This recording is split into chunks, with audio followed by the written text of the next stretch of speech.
எர்ணாகுளம், பெங்களூரு உள்ளிட்ட வந்தே பாரத் உட்பட 4 வந்தே பாரத் ரயில்களை பிரதமர் நரேந்திர மோடி வாரணாசியில் இருந்தபடி காணொலி காட்சி மூலமாக கொடியசைத்து தொடங்கி வைக்கிறார்.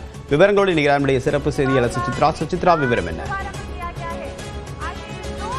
பெங்களூரு எர்ணாகுளம் வந்தே பாரத் ரயில் சேவை உட்பட மொத்தம் 4 ரயில் சேவைகளை தற்போது பிரதமர் மோடி கொடியசைத்து தொடங்கி வைத்துள்ளார். பனாரஸ் ரயில் நிலையத்தில் நடைபெற்று வரும் ஏற்பாடு செய்யப்பட்டுள்ள அந்த நிகழ்ச்சியில் தற்பொழுது இந்த ஒரு அதிகாரப்பூர்வமாக 4 வழித்தடங்கள், குறிப்பாக பனாரஸ், கஜுராஹோ, லக்னோ, சஹரான்பூர், ஃபிரோஸ்பூர் முதல் டெல்லி வரையிலான ரயில், அது மட்டுமல்லாமல் எர்ணாகுளத்திலிருந்து பெங்களூர் வரையிலான அந்த வழித்தடத்தில் செல்லக்கூடிய 4 வந்தே பாரத் ரயில்களுக்கு தற்பொழுது அதிகாரமாக கொடியசைத்து பிரதமர் மோடி தொடங்கி வைத்துள்ளார். குறிப்பாக எர்ணாகுளம், பெங்களூருவில் இருக்கக்கூடிய வழி செல்லக்கூடிய அந்த புதிய வந்தே பாரத் எக்ஸ்பிரஸை பொறுத்தளவில் பெங்களூருவில் தொடங்கி எர்ணாகுளம் வரை மொத்தம் 4 ஸ்டாப்கள் என்பது தமிழ்நாட்டிலும் அதில் உள்ளது மிக முக்கியமாக பார்க்கப்படுகிறது.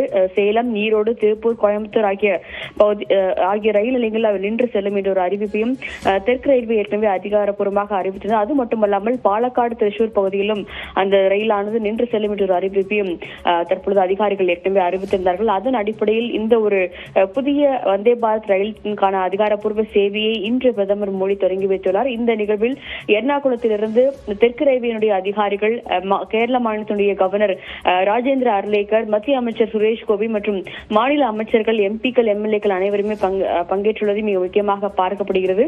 இந்த வழித்தடத்தில் நீண்ட நாள் கோரிக்கைக்கு பிறகு இந்த ஒரு வந்தே பாரத் சேவை என்பது இயக்கப்பட உள்ளதாகவும் இது மக்களுக்கு பயனளிக்கும் வகையில் இருக்கும் என்ற ஒரு கருத்தையும் ஏற்கனவே பிரதமர் மோடி கூறியிருந்தது மிக முக்கியமாக பார்க்கப்படுகிறது.